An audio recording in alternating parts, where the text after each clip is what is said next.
देश विदेशातील घटना घडामोडी आपल्यापर्यंत पोहोचवित असलेले एकमेव अग्रगण्य news channel DPA news Marathi.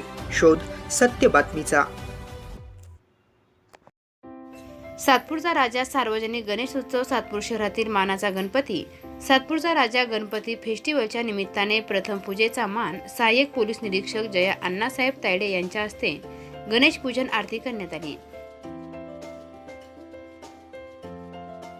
यावेळी सातपूरचा राजा मंडळाचे संस्थापक अध्यक्ष राजाभाऊ खताळे, स्वागत उत्सुक धीरज शेळके, गणेश उत्सव पूजा पाठ, गणेश उत्सव स्थापना दिनानिमित्त उपस्थित सातपूर प्रभागाच्या माजी सभापती उषाताई शेळके, सहाय्यक पोलीस निरीक्षक जया अण्णासाहेब तायडे यांच्या हस्ते आरती पूजा पाठ करण्यात आली. तसेच यावेळी या मंडळाचे प्रेरणास्थान प्रकाशजी लोंढे, उत्तर महाराष्ट्र RPI प्रमुख, तसेच श्रीमती उषा शेळके, सातपूर प्रभाग माजी सभापती, मार्गदर्शक नगरसेविका दीक्षाताई लोंढे, भूषण लोंढे, स्वागत उत्सुक दिलीप लोंढे, धीरज शेळके, संस्था अध्यक्ष राजाभाऊ खताळे, स्वराज्य मित्रमंडळ, शिवनेरी मित्रमंडळ व गणेश भक्त यावेळी उपस्थित होते. आलेल्या मान्यवरांनी अधिक माहिती दिली. आरतीचा मान आमच्या स्वराज्य मित्रमंडळ, शिवनेरी मित्रमंडळ, सर्व माझे कार्यकर्ते, आयोजक यांच्यातर्फे आपण इथे आलात आणि आरतीचा मान स्वीकारला त्याबद्दल तुमचे आणि माझ्या पत्रकार बंधूंचे, तसेच महिला भगिनी, ज्येष्ठ बंधू, युवक कार्यकर्ते यांचे सर्वांचे आभार मानते. गणपती बाप्पा. चक्कर मारताना तो नवीन होता, तो अश्लील दिखावा करायचा. आमच्या महिलांनी त्याला झोडपून तुमच्या डिपार्टमेंटच्या ताब्यात दिलं. त्या महिलांचं मी मनापासून आभार मानते आणि डिपार्टमेंटने पण त्याला ताबडतोब नेलं, त्याबद्दल डिपार्टमेंटचे आभार मानते. आमचा गणेश उत्सव जवळजवळ 15 ते 20 वर्षापासून चालू आहे. आमच्या गणेश मंडळाला 14, 15, 16 आणि आता 24 म्हणजे 10 वर्षांनीसुद्धा पहिलं पारितोषिक हे मिळालं आहे. त्याबद्दल मी सर्व कार्यकर्ते, आयोजक यांचे मनापासून आभार मानते. भगिनींचा आणि स्त्रियांचा सन्मान करणं ही खऱ्या अर्थानं आजच्या काळाची गरज आहे आणि बालपणापासूनच हे संस्कार आपण आपल्या मुलांवरती करणं आवश्यक आहे. म्हणजे कुठली अप्रिय घटना कुठेही घडणार नाही. जेव्हा आपण स्त्रीचा सन्मान करायला शिकू, माझ्या हाताने खऱ्या अर्थानं आर्थिक प्रगती नाही झाली तरी चालेल, पण खऱ्या अर्थानं आपल्या प्रत्येकाला स्त्रींचा सन्मान करता आला पाहिजे, माता भगिनींचा मान सन्मान राखता आला पाहिजे. आणि मग याचीच प्रचिती केवळ मंडळ म्हणून आपल्या सगळ्यांना देता यावी म्हणून दरवर्षी मंडळाच्या वतीने गणपती बाप्पाची स्थापना ही महिला पोलीस अधिकारी, कर्मचारी यांच्या शुभ हस्ते होत असते. या पदावर त्या महाराष्ट्र दलामध्ये रुजू झालेल्या आहे, महाराष्ट्र पोलीस दलात. त्यानंतर 2015 ते 2018 या कालावधीमध्ये त्यांनी मुंबई शहरामध्ये, मुंबई आणि ठाणे शहरामध्ये आपलं कामकाज बघितलेलं आहे.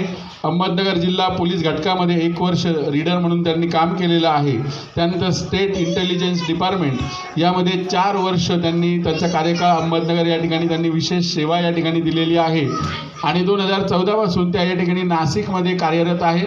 मी राजाभाऊ शेळके, मावशी शेळके सर यांचे सगळ्यांचे खूप आभार व्यक्त करते, कारण माझ्या पण आयुष्यातला म्हणजे सर्व्हिसमधला पहिलाच क्षण असा आहे आणि मला ते खूप अभिमानास्पद वाटतं. आणि ॲज एक पोलीस अधिकारी म्हणून मी इथे जावं असं माझ्या पूर्ण CP ऑफिसच्या सगळ्यांना वाटत होतं की मी इथे जावं. आणि मला काल फोन आल्यावर मी ह्यांना लगेच येते म्हणून बोलले, का तर इथे महिलाही असणार आहे आणि सगळेच. गणेश उत्सव असा एक क्षण आहे की त्यामध्ये आपण बरेच जण म्हणजे 10 दिवस एकत्र येतो, नवीन ओळख होते. आज मी इथे आली तर माझी सगळ्यांशीच ओळख झाली. म्हणजे आपण जेव्हा अशा ठिकाणी जातो तर ते मलाही असं ॲज एक महिला अधिकारी असताना इथे मुली असतील त्याही आपल्याकडून काहीतरी घेणार. आणि नाशिक शहराबद्दल म्हणजे पोलिसिंगबद्दल बोलायचं झालं तर मी ते 6 महिन्यापासून नाशिक शहर आहे. माझी सर्व्हिस 10 वर्ष 6 महिने आहे. आणि इथे एक सेफ सिटी आहे नाशिक. म्हणजे नाशिक शहरामध्ये महिलांच्या सुरक्षितेसाठी खूप उपाययोजना केलेल्या आहेत. माननीय CP सर यांच्या संकल्पनेतून टवाळखोर कारवाई असे विविध उपक्रम राबवलेले आहेत. तर स्पेसिफिक इथे महिला आणि ज्या मुली आहेत तर मला त्यांना एवढं म्हणायचं आहे की आपण सगळे स्मार्टफोन वापरतो, तर आपण ज्या एरियामध्ये राहतो ॲटलिस्ट कमीत कमी त्या एरियातील पोलीस स्टेशन, तिथलं निर्भया पथक किंवा आपण ज्या शाळेमध्ये शिकतो किंवा ट्युशनला जातो तर तिथली आपली जे काही जवळचं पोलीस स्टेशन असेल, निर्भया पथक यांचे कॉन्टॅक्ट आपण जवळ ठेवावे, जेणेकरून म्हणजे तुम्ही कुठे अडचणीत असाल तर ते तुम्हाला तात्काळ मदत मिळेल. आणि इथले एक महिला अधिकारी म्हणून इथल्या सगळ्या महिला असं सेफ आहेत आणि ती एक जबाबदारी पालक किंवा आपण आई वडील आपणही आपल्या मुलीकडे तेवढं की आपली मुली ट्युशनवरून निघाली का, तर आपल्या घरापर्यंत पोहोचली का. आणि प्रत्येक म्हणजे इझिली सगळ्यांकडे मोबाईल आहेच. म्हणजे आजही मी माझ्या घरी जात असेल तर मी ऑन दी वे माझं लोकेशन शेअर करून ठेवते का आता मी किती टायमिंगला मी घरामध्ये पोहोचेल गावाला वगैरे जेव्हा मुलाला भेटायला जाते. तर मुलींकडे मोबाईल असतो. सपोज कधीतरीच असा क्षण येतो की आपल्याला लेट होतं तर त्यावेळेस त्या मुलीने किंवा आईवडिलांनी तुम्हाला लाईव्ह लोकेशन जे काही असेल ते शेअर करून ठेव. म्हणजे ते करंट जे जिथे पोहोचणार आहे ते आपल्याला एवढ्या टायमिंगमध्ये आपली मुलगी येणार आहे. आणि मुलींनीही असं की तिच्या बाबतीत जी गोष्ट झाली ती म्हणजे इझिली आम्ही पोलीस दीदी, पोलीस दादा असे बरेच उपक्रम पोलीस डिपार्टमेंटचे आहेत की त्यांनी एक फ्रेंड सर्कल छान असावं. आज मी इथे आली ह्यांच्याशी कॉन्टॅक्ट केला ते मला कॉन्टॅक्ट करणार की मॅडम असं असं झालं आहे तर मी लगेच इन्स्टंट हेल्प करणार. म्हणजे हा जो कार्यक्रम आहे इथे माझी ओळख झाली, ह्यांची ओळख झाली, ताईंची ओळख झाली. तर या ओळखीतून आपण ह्या गणेशोत्सवात काहीतरी शिकायला पाहिजे की आपल्याकडे कोणतरी मॅडम आल्या होत्या, ह्या क्षणाला ते आपल्याला मदत करतील का. तर शुअर मी तुम्हाला सगळ्यांना मदत करणार, पण कधी ज्यावेळेस तुम्ही आमच्याशी बोलाल म्हणजे आम्ही हे करतो की रात्री 12-1 वाजता जरी आम्हाला कॉल आला तर मी रात्री 12-1-2 वाजता ती मुलगी सर्च करण्यासाठी जोपर्यंत त्या लोकेशनपर्यंत पोहोचत नाही तोपर्यंत आम्ही टेक्निकली त्या गोष्टी सगळ्या करत असतो. आणि सगळ्या मुलींना मला एकच म्हणणं आहे की आपलं फ्रेंड सर्कल छान असावं. म्हणजे आपण जेवढं बॉन्डिंग फ्रेंड सर्कलमध्ये राहतो, माझं पूर्ण एज्युकेशन पुण्याला झालं कॉलेजचं, पण माझं फ्रेंड सर्कल खूप छान होतं की माझी फ्रेंड युनिटी की मी एकटी नसते, माझ्यासोबत 4 मैत्रिणी असतात. म्हणजे समोरच्या व्यक्तीला एक हे असतं की मुलगी कधीच एकटी नसते, तिच्यासोबत हिच्या 2 मैत्रिणी कंटिन्यू असतात.